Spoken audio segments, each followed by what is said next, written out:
Hola a todos, bienvenidos al canal. Esta vez os propongo tratar el tema de las grasas, cómo se degradan, qué ocurre en determinadas situaciones cuando tenemos una alimentación rica en grasas, una diabetes mellitus mal controlada, etc. Como siempre te digo, si te gusta este tipo de contenidos, házmelo saber en comentarios, déjame un me gusta y suscríbete al canal. Gracias de antemano por ver el vídeo y comenzamos.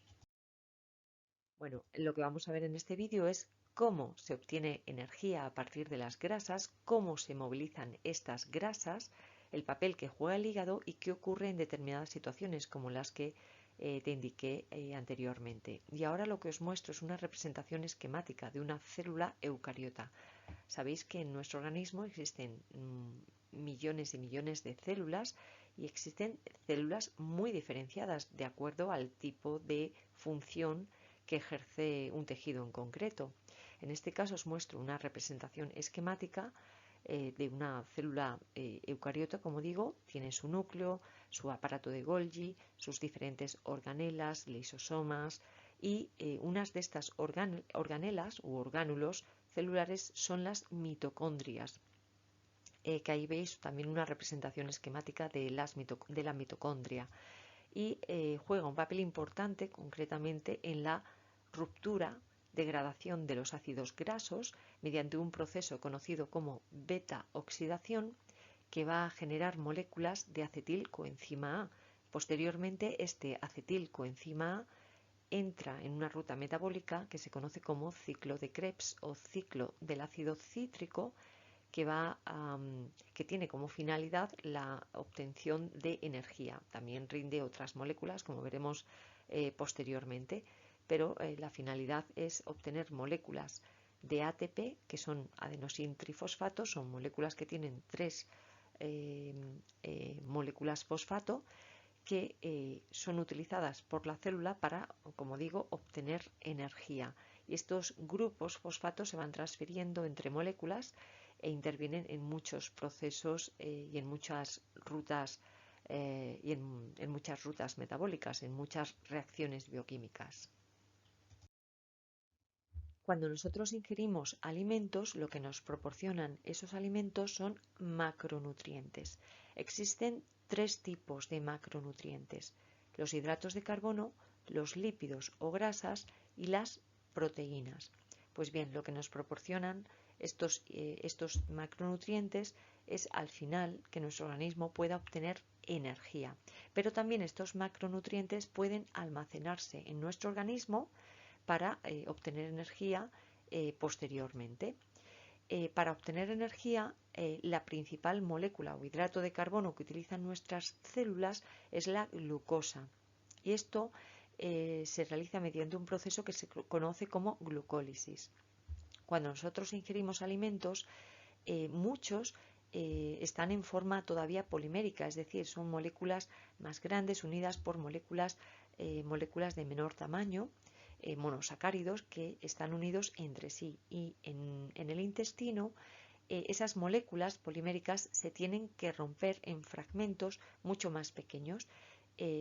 Pues bien, en algunos casos también esos monosacáridos que nosotros ingerimos, por ejemplo la fructosa, que es un azúcar monosacárido que obtenemos de la fruta, esa fructosa en muchos casos se transforma también a glucosa, porque existen transportadores específicos en nuestras células intestinales que van a captar esa glucosa para que posteriormente luego pase a sangre. Pues bien, como digo, en las células esa glucosa es la principal molécula o principal hidrato de carbono que utilizan nuestras células para obtener energía. Y a través de la glucólisis, esa glucosa por diferentes pasos, diferentes etapas, se transforma en piruvato, que posteriormente pasa a moléculas de acetilcoenzima A para obtener energía en forma de adenosín trifosfato, que, como decía, es una molécula que utilizan las células para obtener energía y que se utiliza en muchas rutas bioquímicas, en muchas rutas metabólicas que tienen lugar en el interior de nuestras células. Y también este acetilcoenzima A se utiliza para la síntesis de otros productos como ácidos grasos que se depositan en forma de triglicéridos en el hígado y en el tejido adiposo. De hecho, estos son los dos principales tejidos de nuestro organismo, el tejido adiposo o tejido graso y el hígado, que almacenan grandes cantidades de grasa. Concretamente, el tejido adiposo o el tejido graso contiene células que se llaman adipocitos o células grasas que en algunos casos pueden sintetizar pequeñas cantidades de ácidos grasos y de triglicéridos a partir de los hidratos de carbono. Pues bien, además también los hidratos de carbono pueden almacenarse como digo, estas moléculas posteriormente serán utilizadas para la obtención de energía y también, como ya acabo de mencionar, pueden utilizarse para la síntesis de ácidos grasos y de triglicéridos. Lo mismo pasa con los lípidos o las grasas que se utilizan para obtener energía como almacenamiento para posteriormente que puedan utilizarse, para que pueda obtenerse energía o bien para el aislamiento térmico. Y lo mismo pasa con las proteínas que están constituidas por moléculas más pequeñitas que se conocen como aminoácidos que también por diferentes etapas pueden degradarse para obtener piruvato y pasaría como en el caso anterior que ya he mencionado. Y también, por supuesto, las proteínas tienen función estructural. Por tanto, en los organismos aeróbicos, como es nuestro caso, entre los que nos encontramos, es decir, necesitamos el oxígeno y estas rutas metabólicas utilizan oxígeno, lo que ocurre o la finalidad que tiene es que estas moléculas que he mencionado, la glucosa, los ácidos grasos, otros azúcares también, y la mayor parte de los aminoácidos se van a oxidar en el interior de nuestras células y esta oxidación, esta degradación da lugar a diferentes productos finales. Entre ellos se va a obtener el CO2 o el dióxido de carbono, que es lo que luego nosotros eliminamos cuando exhalamos, cuando expulsamos el aire, y también además de dióxido de carbono se obtiene agua. Y todo esto tiene lugar mediante unas rutas que ocurren, como digo, en el interior de nuestras células, como es el ciclo del ácido cítrico o ciclo de Krebs y la cadena respiratoria. Bueno, en el caso de los azúcares, la glucosa, en fin, otros azúcares, los ácidos grasos, los esqueletos carbonados de estas moléculas se degradan al acetilcoenzima A. Y también esto sucede en el caso de muchos aminoácidos que, bueno, pueden también entrar o la degradación de estos aminoácidos da lugar a intermediarios del ciclo del ácido cítrico. Bueno, por tanto, a través de la dieta, como digo, nosotros ingerimos macronutrientes. Estos macronutrientes, concretamente en el caso de las grasas, de los ácidos grasos, se transportan por circulación sanguínea como kilomicrones o lipoproteínas. Y estos kilomicrones, lipoproteínas, van a llegar al tejido adiposo. Pues bien, el tejido adiposo contiene unas enzimas que se conocen como lipasas que catalizan o intervienen en el depósito celular de los triacilglicéridos a partir de estos kilomicrones y de estas lipoproteínas. A veces estas lipasas intervienen en el proceso contrario, es decir, intervienen en romper estos triglicéridos celulares para generar ácidos grasos libres y glicerol que se liberarían a sangre. ¿Y esto cuándo ocurre? Pues, por ejemplo, también en situaciones como el ayuno, la diabetes mellitus, cuando no tenemos hidratos de carbono o cuando, por ejemplo, tenemos situaciones en las que necesitamos usar de forma rápida la grasa como fuente de energía en lugar de los hidratos de carbono. Bueno, pues en este caso existe o tiene lugar una movilización de triglicéridos y consiste en que las moléculas de triglicéridos se van a romper, porque la finalidad última es que nuestro organismo necesita energía. Estas moléculas de triglicéridos se rompen generando moléculas de glicerol y moléculas de ácidos grasos que van a pasar a sangre y de sangre van a llegar a diferentes tejidos, ¿vale? Que pueden ser pues hígado y otros tejidos periféricos, y en estos tejidos se van a degradar mediante un proceso, como digo, que se conoce como beta-oxidación. Prácticamente todas las células en nuestro organismo, salvo algunos casos especiales como las células del tejido cerebral, pero la mayoría de nuestras células utilizan los ácidos grasos para obtener energía. Pues bien, el glicerol, cuando llega a los tejidos, puede pasar a glicerol 3-fosfato, que luego este glicerol 3-fosfato puede entrar en glucólisis para obtener energía y también puede ocurrir la degradación de los ácidos grasos. Por tanto, ¿qué ocurre en situaciones como el ayuno, una diabetes mellitus, situaciones, como digo, en las que se necesite usar rápidamente la grasa? Bueno, pues hay una movilización de triglicéridos. En estos casos se movilizan grandes cantidades de triglicéridos desde el tejido adiposo.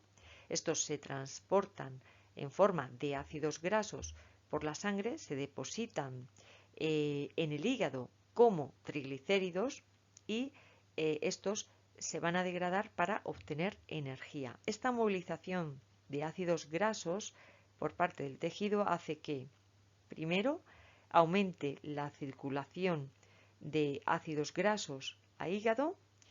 Luego también en hígado parte de estos ácidos grasos se van a transformar en cuerpos cetónicos, como veremos posteriormente. Y bueno, estos cuerpos cetónicos se van a liberar a sangre y luego pueden llegar a tejidos periféricos y en estos tejidos periféricos se va a obtener energía. Bueno, por tanto, en el hígado tiene lugar la degradación de los ácidos grasos. Aquí lo que os voy a mostrar es una representación esquemática de una mitocondria. Entonces, para que tenga lugar la degradación de los ácidos grasos, tiene que haber un transporte de estos ácidos grasos al interior de la mitocondria. Y aquí interviene la carnitina.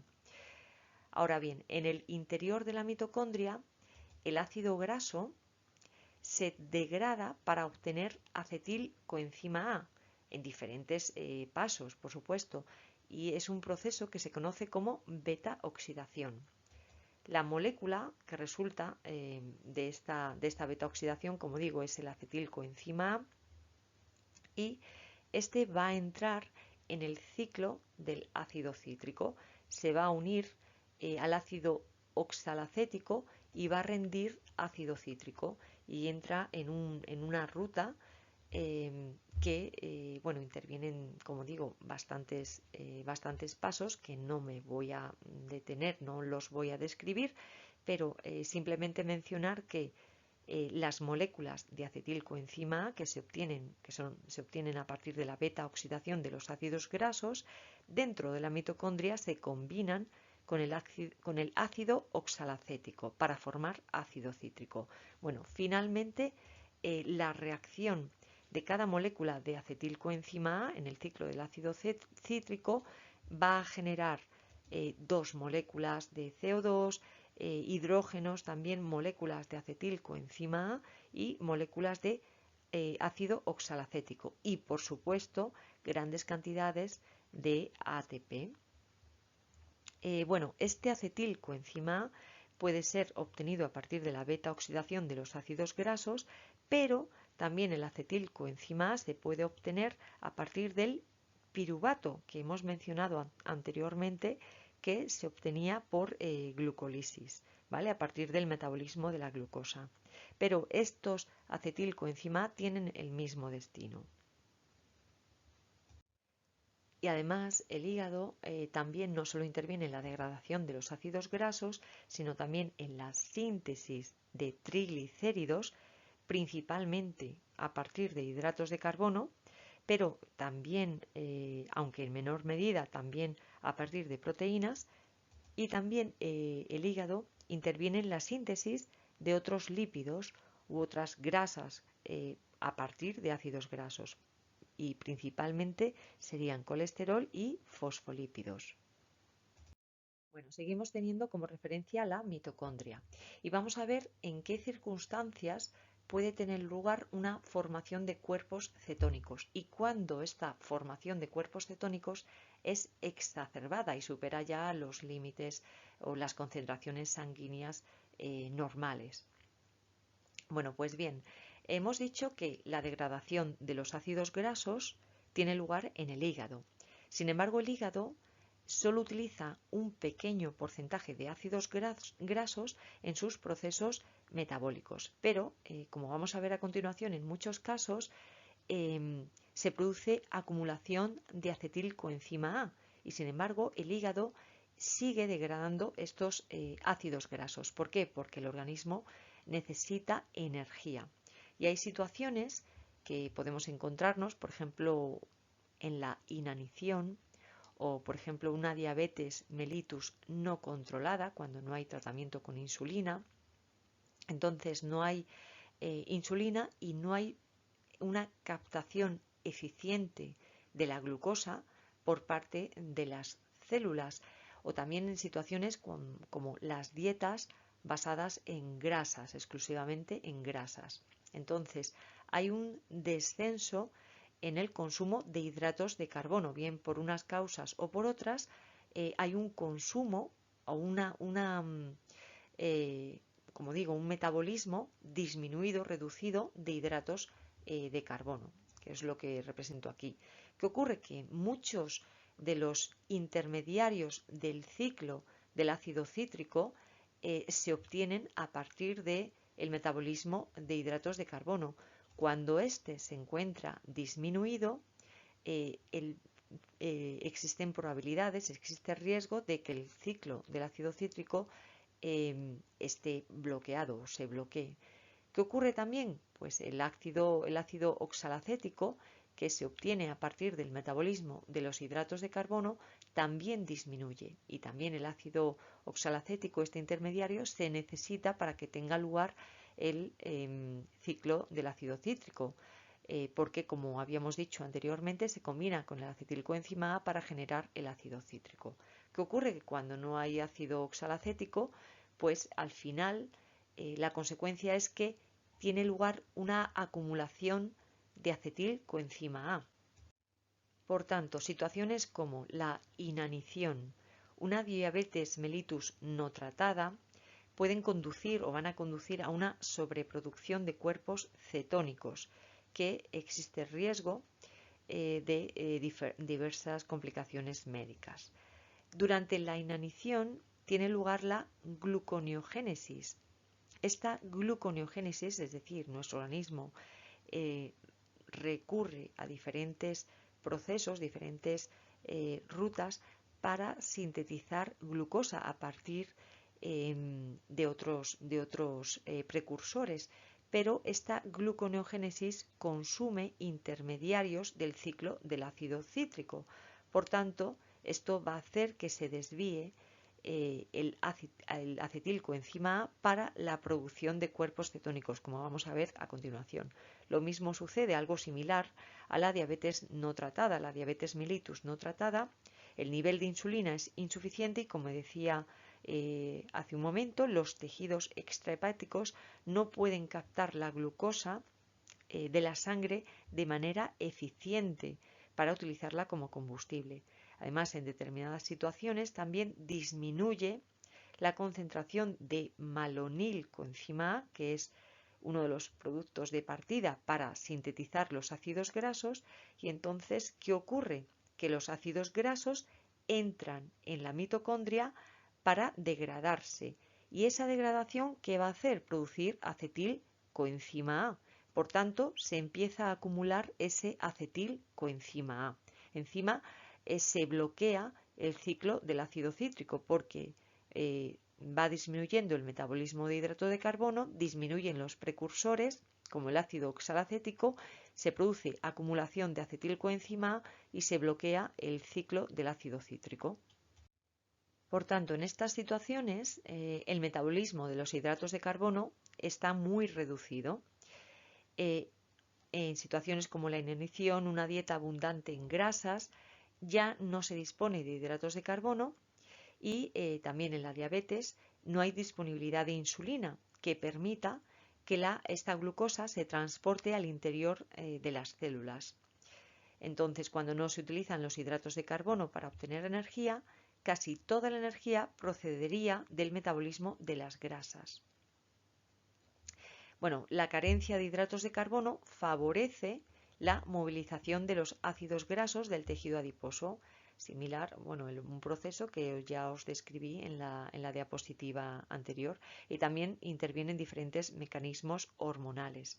Bueno, aumento de glucagón, aumento de ácidos grasos, por tanto, por parte del tejido adiposo. Se puede ver que hay individuos sujetos a dietas muy bajas en calorías que utilizan las grasas almacenadas en el tejido adiposo como fuente de energía y presentan niveles de cuerpos cetónicos en sangre y en orina superiores a las concentraciones normales. Y bueno, en muchos casos se requiere un control para evitar que se produzca acidosis y cetosis. Por tanto, este acúmulo de acetilcoenzima A conduce a la formación de cuerpos cetónicos. Las moléculas de acetilcoenzima A van a generar ácido acetoacético o bien acetoacetato, que también se puede denominar de esa manera, y este ácido acetoacético va a generar ácido beta-hidroxibutirato y acetona. En conjunto estos se llaman cuerpos cetónicos. Estos van a difundir por las células hepáticas, pasarían a sangre y pueden llegar a los tejidos periféricos. En estos tejidos periféricos pasarían a acetilcoenzima A y estas moléculas sirven para obtener energía en los tejidos periféricos mediante el ciclo del ácido cítrico. Pero en condiciones normales, ¿vale?, las concentraciones de estos ácidos no suelen ser muy elevadas, es decir, estarían alrededor de unos 3 miligramos decilitro según la bibliografía. Pero en algunas ocasiones, como digo, se puede producir un aumento exacerbado de estos cuerpos cetónicos y es lo que se conocería como cetosis. Estamos hablando que ya no son concentraciones por debajo de los 3 miligramos mililitro, sino que los niveles de cuerpos cetónicos pueden llegar a 90 miligramos partido por 100 mililitros. ¿Cuándo aparece la cetosis? Aparece en ayuno, en diabetes mal controlada y en algunas situaciones en las que la alimentación se compone casi enteramente de grasa. Con lo cual ya estamos hablando de situaciones que requieren un control. ¿Qué pasa? Que como estas moléculas son ácidas, entonces la concentración de ácidos en sangre aumenta y disminuiría el pH, y es lo que conocemos como acidosis. En algunos casos sí que existe una adaptación del organismo o una alimentación con abundantes grasas, es decir, nuestro organismo se alimenta se adapta a una alimentación con abundantes grasas, y este es el caso, por ejemplo, de los esquimales. Entonces, poco a poco, no suele aparecer cetosis porque el organismo, como digo, se va adaptando al uso del ácido acetoacético y bueno, pues se evita la cetosis. Bueno, hasta aquí. Bueno, pues hasta aquí el vídeo de hoy. Espero que te haya gustado. Hasta la próxima.